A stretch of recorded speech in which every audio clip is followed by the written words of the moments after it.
그리스도와 같은 품성을 재현하는 것이 한 가지 관심사였다.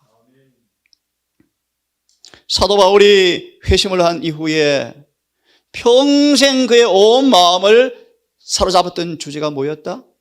예수께서 나의 의가 되신다. 인생의 수확물은 사망의 화살이 심장을 꿰뚫을 때, 예언의 표현이요. 사망의 화살이 심장을 꿰뚫을 때, 심장이 멎을 때 영혼의 수고는 끝나요. 어떤 수확물을 가지고 무덤에 갈 것인지. 조사심판을 통하여 화재처럼, 번제처럼 주님은 철저하게 금수할 텐데, 그제 영상을 보면서 제가 감동이었어요. 실제 유대인들이 레위기에 나오는 제사를 드리는 방법을 제가 보았는데요. 정말 눈물겹고 몸서리 나요, 몸서리. 양을 잡는 순서가 6가지가 있어요, 6가지가. 하나만 소개해드리면요. 껍질을 벗기고 각을 뜨는데, 각을 뜬단 말 여러분 이해하십니까? 모든 마디마디를 다 끊는데요. 그게 각을 뜨는 거예요. 그리고 그 제물을 번제단 위에 올려놓으면 여호와께서 향기롭게 냄새를 흠명하셔요. 에베소 5장 2절의 말씀. 예수님 우리를 위한 향기로운 생축이 되셨느니라. 우리의 죄를 사해 주기 위해서, 우리를 그분의 거룩한 품성에 참여시키기 위해서 당신 자신을 그렇게 몸부림이 나는 아버지의 진노, 죄에 대한 하나님의 혐오를 온몸으로 받으시면서 찢겨서 죽임당하는 그 장면을 여호와께서 향기롭게 흠명하셨다. 그렇게 말씀하셔요. 자, 그런 부분은 차차 좀 보기로 하고요. 그래서 사도 바울은 빌립보 3장의 말씀처럼 한 가지 일을 위해서 뒤의 것은 다 잊어버리고 한 가지 그 높은 부르심을 바라보면서 밀고 나아가니라. 빌립보서 1장 21절의 말씀. 사도 바울은 그렇게도 많은 사람들이 경험하지 못한 경험을 그는 하고 있었다. 뭐죠? 빌립보 1장 21절. 바울 속에는 칼로 잘라보니까 온통 누구밖에 없더라? 예. 예수께서 바울의 전 존재를 사로잡아버렸다. 골로새 1장 2장 9절의 말씀이요. 사로잡아버리니까 바울은 예수가 그 안에 뭐 해졌더라? 충만해졌더라. 이것이 은혜로 구원받는 거예요, 여러분. 그래서 이어서 말하기를 사도 바울은 에베소 4장의 말씀, 20절의 말씀처럼 장성한 분량으로 자라버렸다. 복음의 정오의 신앙까지 자라버렸다. 조금 쉽게 풀이하면 그 안에 어둠이 조금도 없더라. 미움, 성냄, 이기심 조금도 없더라. 예수의 의로 옷 입었더라. 이것이 신앙의 목표예요, 여러분. 요한계시록은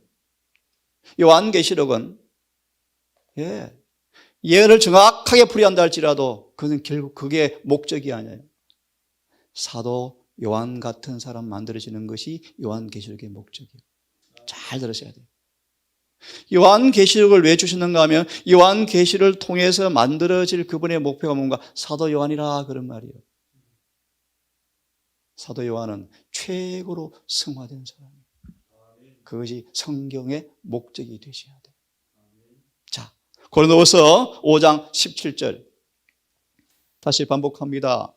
정말 예수를 만나서 그분을 교제하고 그분을 경험한 사람의 가장 중요한 부분은 한 가지 관심사, 예수와 같은 품성을 재현하는 것이 그들의 관심사였다 라고 말씀하시는데, 고린도후서 5장 17절 이 구절을 먼저 아침에 하나 좀 보고 시작하겠습니다. 폈으면 성경 구절을 암송하실 분들은 같이 암송해 보시면서 함께 봉독해 보겠습니다. 시작. 그런저 누구든지 그리스도 안에 있으면 새로운 피조물이라. 보라, 이전 것은 다 지나갔으되 보라, 제가 의역합니다. 모두 다 새 것이 되었도다. 취미, 경향, 모든 슬픔, 모든 것도 뭐예요? 달라져 버렸더라. 심지어 입맛까지 달라졌더라. 건강한 계획은 육체의 무기가 절대 아니에요, 여러분. 절대 그런 차원이 절대로 아니에요, 여러분. 다니엘을 보세요, 다니엘을. 얼마나 중요한지. 그 무기가 안 갖춰지면 의식 계획도 안 돼요. 불가능해요, 불가능해요. 불가능해요. 몸과 마음은 하나요, 하나하나. 진리는 쪼갤 수가 없어요. 하나로 연결되어 있어요. 절제하지 못하면 인내 절대로 안 생겨요. 안 생겨요. 진리를 분해하시면 하나로 일련의 사슬로 딱 연결해서 꾸러미를 가지고 소화하셔야 돼요. 자, 이 구절을 좀 보려고 합니다. 5장 17절에 주석에 보시면 이런 제목이 있습니다. 5장 17절. 흥겁으로 기운 품성은 하나님께서 절대로 간합할 수가 없다. 거듭 강조합니다. 우리가 왜 주님께서 그분의 사업의 동참자로 우리를 부르셨습니까? 설교자로, 봉사자로, 문서전도자로, 의료선교사로 왜 다 부르셨어요? 그분의 품성에 동참하는 통로가 되게 하기 위해서라고 말씀을 드렸죠. 그런 면에서 이 말씀을 좀 보려고 합니다. 저도 마음을 이 말씀을 좀 살피고 싶어요. 생각이 잠깐 나네요. 요셉이 아버지의 기쁨이었죠. 근데 왜 요셉을 주님께서 요셉의 환난에 밀어넣습니까? 그렇게 있으면 구원을 못 받아요. 왜요? 아버지의 애지중지한 사랑을 받으면서 요셉은 어느 정도 자기도 알지 못하게 남을 지배하고 싶고 남을 조금 가혹하게 대하는 정신이 길러져 버렸대요. 그래서 뭐로 보내요? 가혹한 취급받는 노예로 팔아요. 팔아. 잘 이해하셔야 돼요, 여러분. 그 품성의 가혹함을 쫙 잘라내시고 부드럽게 만들려고 가혹한 취급받는 노예로 팔아서 엄청 가혹받게 해봐요, 주님께서. 이게 하나님의 섭리요, 섭리. 자, 보겠습니다. 기운 신앙은 하나님께 가치가 없다. 기운 신앙 무슨 말인지 아시겠습니까? 그분은 온 마음을 요구하신다. 하지만 그 중에 어떤 부분도 유보해 두어서는 안 된다. 마태 12장에 잘 나오죠, 여러분. 우리 마음속에 사탄이 들어갈 여백을 남겨두는 사람들은 더 조금 부담스럽게 말씀을 드릴게요. 한 가지 죄도 버리지 않고 가지고 있으면, 한 가지 결점도 가지고 있으면 사단은 그 결점을 통하여 인생의 전 영혼을 지배해버리고 복음은 그 속에서 무효화되어져 버린다. 중요해요, 여러분. 어떤 것도 유보해 두어서는 안 된다. 주님은 우리 안에 그분을 닮지 못한 모든 것을 그분 앞에 토로하고 그분의 의의를 나눠주기를 원해요. 그러므로 그 다음 잘 들어보실래요? 그것이 유전적인 것이건 배양된 것이건 관에 악으로 기울어지는 경향의 발전에 도움이 되어서는 안 된다. 네? 거친 것, 거칠은 것. 전 이 말씀에 늘 마음이 찔려요. 다윗이 전쟁을 너무 많이 해서 피를 많이 흘려서 성전을 짓는 걸 주님께서 막으셨어요. 아들한테 임기하고 물러났어요. 준비만 다 해주고 물러났어요. 저는 개인적으로 간증 같은데 이게 제 사명 같은 생각이 자꾸 들어져요. 저 늦은 비를 통해서 마지막 사업이 제 소망이었거든요. 근데 자꾸 그런 마음이 들어요. 그만큼 하겠습니다. 다윗이 그랬어요. 하나님 그러한 성전의 장군으로 부름받았지만 그래서 무수한 전쟁을 치러오는데 그 정신이 어때요? 거친 가혹한 정신으로 품성이 자꾸 변해버렸어요. 어디 나타났죠? 나발. 뭐가 나와요? 가혹한 정신이요. 그때 멋진 여인이 왔죠. 아비가일. 은쟁반에 금사가 흘러나오는데 다윗이 부끄러워 죽을 뻔했대요. 그게 여인의 지혜의 모습이에요. 자, 그 다음 보세요. 거칠은 것, 가혹한 것, 자부심이 강한 것. 이 부분도 자부심이 강한 것, 이기적인 것, 자신의 이기적 관심에는 주의를 기울이지만 다른 사람이 이기심 없이 행하기를 열렬히 바라는 사람들. 하나님께 가증한 신앙이다. 많은 사람이야말로 바로 이런 경험을 매일 하고 있지만 그것은 그리스도의 품성을 잘못 나타내고 있는 것이다. 이게 제7일 안식일 예수 재림 교회의 모습이래요. 저와 우리의 모습이래요. 어제 우리 그런 설교하셨죠. 계시록 18장 1절에서 일 후에 내가 보니 다른 천사가 공중에 내려오는데 4절에 내 백성아 나오라 했을 때 내 백성이 어디 있는가? 남은 교회도 바벨 안에 있다. 천만의 만만의 말씀. 절대로 그렇지 않아요. 더 두려운 말씀 드릴까요? 그 기일이 선포될 때는 이미 재림교회는 끝나버렸어요. 벌써 끝나버렸어요, 여러분. 성경을 잘 보셔야 돼요, 여러분. 말씀을 말씀으로 정으로 잘 비교하셔서 성경을 잘 보셔야 돼요. 특별히 주문드립니다. 우리 동산 가족들은 저도 유튜브 강의를 제가 원하지 않지만 하지만 여러분 직접 연구를 많이 하세요. 직접. 영상 많이 듣지 마시고요. 많이 보지 마. 직접 말씀을 펴서 머리 싸매고 연구하세요. 그리고 와서 저한테 질문도 해보세요. 그래서 스스로 신앙을 빨리 만들어내셔야 돼요. 분별력이 생기셔야 돼요. 하나 좀 더 보고 싶어요. 마태복음 16장 16절을 펴세요. 오늘 준비한 말씀은 내일 드려야 되겠네요. 마태 16장 16절. 여러분, 헝겊으로 기운 품성. 생배의 조각을 낡은 천에 깁는 사람 있나요? 그런 바보가 어디 있습니까? 그죠? 찢겨진 더러워진 헌 옷에 새 옷을 사가지고 새 옷을 가위로 찢어가지고 낡은 옷을 붙여서 기워 입는 사람 있나요? 없어요. 이게 헝겊으로 기운 품성은 하나님께 아무런 가치가 없다. 예수를 믿노라 그러면서 여전히 거칠고 가혹하고 이기적이고 동정이 없고 무정하고 자부심이 강한 것 다 뭐다? 헝겊으로 기운 옷을 입고 있는 사람들이다. 언제 알죠? 힘을 들여서 한번 딱 입으면 찢어져요. 시험에 오면 넘어지는 자요. 돌밭에 청중을 가리킨다. 하늘을 가고 싶고 영생을 받고 싶고 예수를 닮고 싶고 진리가 너무 좋아서 뿅 가고기도 하고 매료되었고 너무너무 좋은데 여지를 남기던 사람들, 유보를 한 사람들, 어떤 부분은 안 바친 사람들, 이게 돌밭의 청중이에요. 그렇죠? 그들은 열매가 없잖아요. 자, 마태 16장 16절을 함께 또 읽습니다. 시작.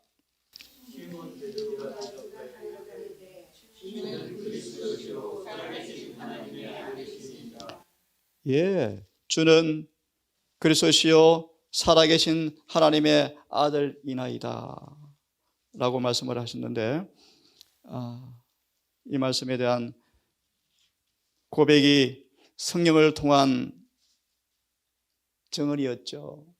그죠? 근데 아시는 것처럼 이 베드로가 후반부에 나오면 그 마음속에 뭐가 숨어 있다 그랬었죠? 죄가 숨어 있었죠.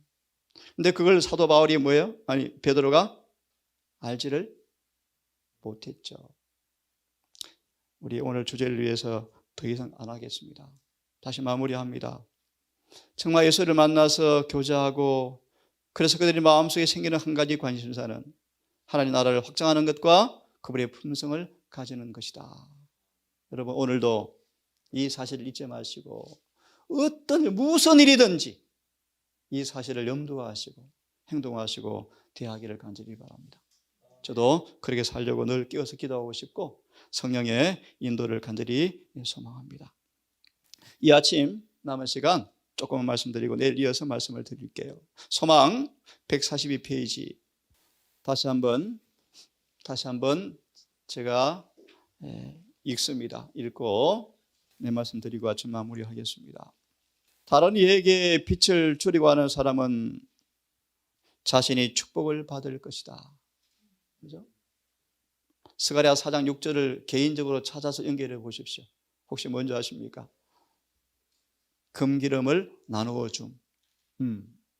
우리가 얼마만큼 남을 위해서 하늘의 법칙을 따라서 자아 모아의 생애를, 다른 말로 내 속에 주님을 만나서 주님께로부터 받은 사랑을 얼마만큼 나눠주는 것에 따라서 내 사랑에 금기름이 더 들어온다, 그런 말이에요. 그죠? 남에게 빛을 나눠주는 사람은 더 축복을 받을 것이, 남을 윤택하게 하는 사람은 윤택하여지리라. 하나님께서 우리의 도움이 없이도 죄인을 구원하는 것이 가능하지만, 하지만 그리스도와 같은 품성을 개발시키기 위해서 우리는 그분의 사업을 분담해야 한다. 그분의 기쁨, 오늘 이 아침 주제예요. 그분의 기쁨, 곧 그분의 희생을 통하여 구속받은 영혼들을 보는 기쁨. 언제요? 언제? 하늘 유리바다 위에 서서 볼 때 기쁨에 참여하기 위하여 그들의 구속을 위한 그분의 사업에 참여해야 한다. 그처럼 충만하고 열렬하게 진실한 나다나엘의 첫 신앙 표현은 예수의 귀에 음악과 같이 들렸다. 그래서 그분은 이렇게 말씀하십니다.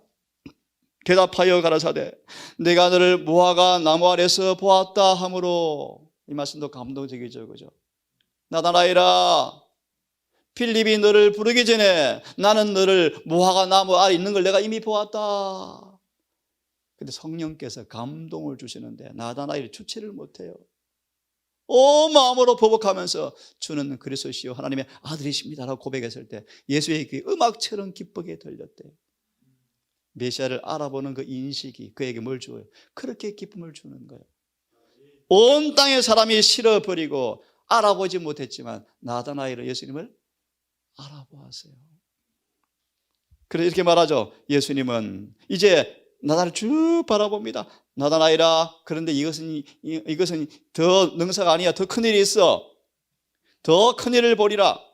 구주께서 온유한 자에게 아름다운 소식이 전파되어지고 마음 상한 자가 고쳐지고 사탄의 포로가 된 사람들이 노임을 받고 당신의 사업, 그것을 기쁨으로 바라보셨다.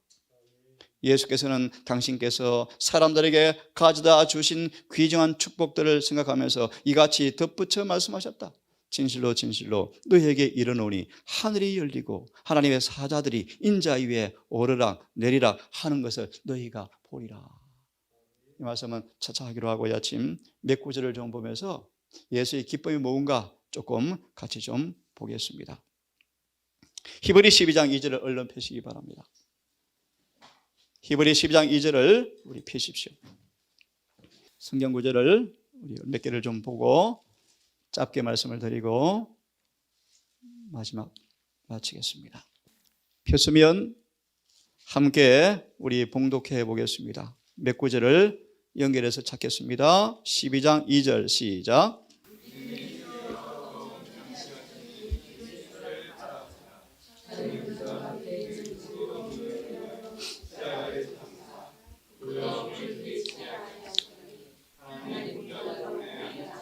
예, 다시 있습니다. 그 앞에 있는 즐거움을 위하여 십자를 참으사, 그 앞에 있는 기쁨을 위하여 십자를 참으사 부끄러움을 개의치 아니하셨더니. 여러분, 이게 무슨 뜻일까요? 아시는 것처럼 예수님 앞에 있는 기쁨이 뭐였을까요?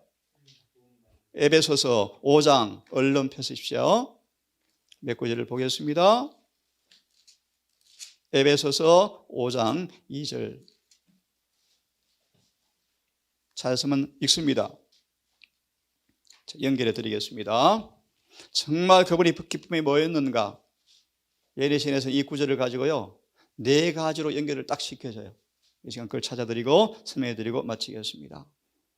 자, 2절 시작.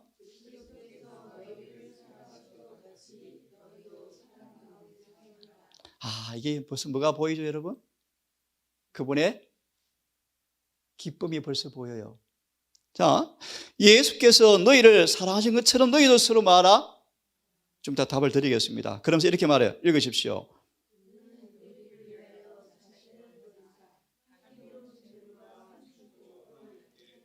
질문을 좀 드릴까요, 여러분? 예수께서 향기로운 제물로 자신의 목숨을 살아있는 채로 아버지께 드린 이유가 뭐예요? 맞아, 바로 그거요. 우리 안에 뭐가 재현되어지는 거예요? 예수님의 품성이요, 품성. 너희도 예수께서 살아가신 것처럼 너희도 말아 서로. 왜? 이는 왜냐하면 because, 왜냐하면 그분께서 우리를 위해서 향기로운 제물로 생축으로 드렸다. 미리 답을 드릴까? 예네시를 여러 개를 찾아왔는데 공통점이요, 그분의 기쁨은 구원을 넘어서서요, 우리 속에 예수의 품성이 재현되어지는 것이 최고의 기쁨이에요. 보실래요? 이 구절을 연결해서 어떻게 연결시키는가? 요한일서 3장이에요. 그분의 기쁨이 뭔가? 향기로운 제물로 생축으로 드린 기쁨이 무엇인가? 소망이 무엇인가? 요한일서 3장을 펴세요. 예네신에서는 그 다음 이 구절을 연결시키고 있어요. 2절입니다. 2절입니다. 시작.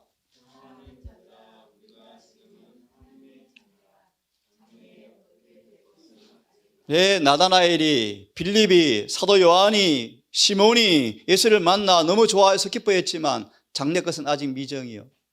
그들은 더 뭐해요? 변화되고 더 변화되고 더 변화돼야 돼요. 자, 그런 의미에서 들으십시오. 자녀들아, 지금 우리가 그분의 자녀라. 장래 어떻게 될 것은 아직 나타나지 아니하였으나 그가 나타나심이 되면 우리가 그와 같을 줄을 아는 것은 그에 계신 그대로 볼 것을 인함이라. 그와 같을 줄을 아는 것을 예레신에서는 유다서 24절을 인용하고 있어요. 펴보세요. 유다서 24절. 히브리 12장 2절에서 자식 앞에 있는 기쁨을 위하여 즐거움을 위해서 참으사 부끄러움을 개의치 아니하셨더라. 그 기쁨이 뭔가? 에베소 5장 2절을 보았습니다. 향기로운 제물로. 레위기를 보시면요, 아버지께서요, 그 양을 각을 떠서 껍질을 벗기고 번제단에 올려놓으면 그 냄새가 여호와께서 향기롭대요. 그 의미가 뭔가? 그분의 속죄 희생을 통하여 변화된 영혼들을 바라보는 그것이 향기롭다, 그런 말이에요. 자, 됐습니까? 유다서 24절 읽습니다. 시작. 질문 드릴까요? 그분이 왜 십자가에 죽으시고 끝내지 못하고 왜 중보하셔요? 왜 지금도 중보가 필요해요? 십자가에서 구속받은 사람들을 더 이상 뭐하지 않게. 맞아요. 우리를 또 뭐 할 필요가 있다? 예, 맞아요. 보호할 필요가 있어서 아버지 앞에서 뭐 하시는 거예요? 중보해 주시는 거예요, 여러분. 다시 읽습니다. 시작. 너희를, 예? 거침이란 말이 무슨 말이죠? 예, 넘어지지 않게 하시고, 걸려 넘어지지 않게 하시고, 그 다음요, 너희로 영광 앞에, 뭐 영광, 그분의 임재 앞에, 그분의 품성 앞에 어떻게? 흠이 없이, 예, 이것을 바라보는 것이 예수님의 기쁨이었다고 저는 딱 말하고 있어요, 여러분. 아, 침례받아서 한 영혼 구원했어. 그거는 이제 기쁨의 목이 눈물밖에 안 되고요. 아니고요. 그 사람이 이제 왜요? 점점 성화되고 성화되어서 예수의 품성이 재현되어서 마침내 하늘 유리바다에 서서 검 멸관을 쓰고 있는 그 모습을 바라보는 기쁨을 정확하게 말씀하셔요. 마지막 한 구절을 더 봅니다. 이 구절을 이렇게 마지막 귀결시켜주고 있습니다. 이사야 53장 11절이에요. 이사야 53장 11절. 내일 아침에 기쁨에 대한 부분을 좀 더 말씀과 증언으로 찾아보기로 하고 이 구절 말씀해 드리고 마치겠습니다. 53장 폈습니까? 53장 전체를 뭐 하래요? 암송하래요. 매일 몇 번 읽으래요? 한 번 이상 읽으래요. 통째로 암송하래요. 이게 성경 본문이에요. 그럼 어떤 일이 생긴대요? 자아는 낮추어질 것이며 인간의 교만은 부끄러워서 고개를 못 들 것이고 자존심은 싹 사라져버리고 우리를 주님께서 새로운 피조물로 창조해 주실 거예요. 11절 시작.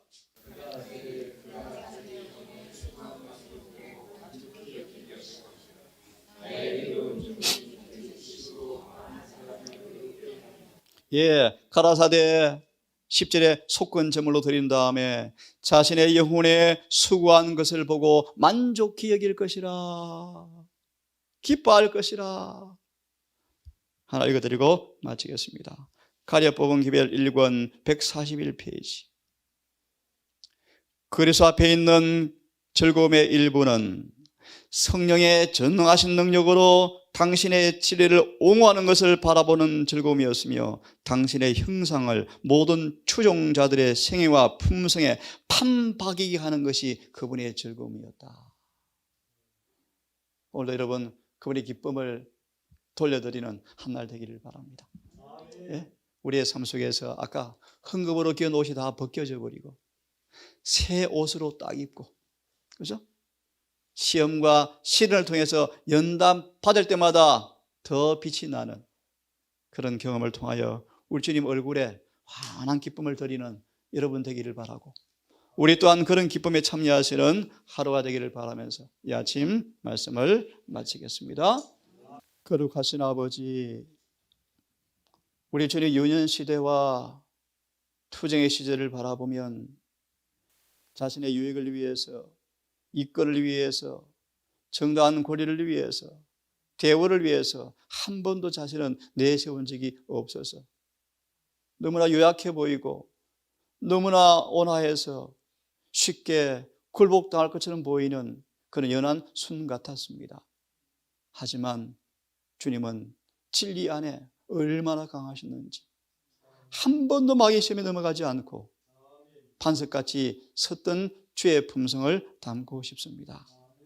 세상에서 우리를 주님께서 데려가지 않고 잠깐 놔두신 것은 세상을 통해 우리를 체질해서 세상을 닮은 것을 다 불려내어 보내고 우리 안에 자아무아의 주의 품성을 재현시키는 것이 주님의 목적임을 배우게 되어집니다. 우리 동산 청년들, 우리 모든 식구들, 세상에 살면서 거래해야 하고 공무원들을 상대해야 하고 이방인들을 대해야 하고 또 물건을 사고 팔아야 하고 또 구매해야 하고 한 모든 일 가운데서 오직 주의 품성을 대변하는 그 일을 잊지 않도록 도와주시옵소서. 오늘 한 날도 하나님, 이 놀란 주님의 기쁨의 장면을 바라보며 주님의 얼굴에 기쁨을 드리는 우리의 삶이 되기를 소망하오니 성령님, 오늘 우리를 지배해 주셔서 육신으로 살지 말게 하시고 육체의 지체를 죽임으로 하나님의 의가 이루어지는 한 날 될 수 있도록 우리의 생애를 진리와 성령님 인도해 주시옵소서. 무엇보다 동산 식구들 정말 말씀이 그러한가 그러하지 않는가 상고하는 정신으로 겸비하게 연구하시고 정말 그 말씀이 성경과 조화되어지는지를 날마다 상고함으로 우리 모든 삶의 기초를 오직 진리 위에 기초하여 요동하지 않도록 우리의 생애를 변화시켜 주시옵소서. 우리를 사랑하시는 예수님의 이름 의지하여 감사하며 기도드리옵나이다.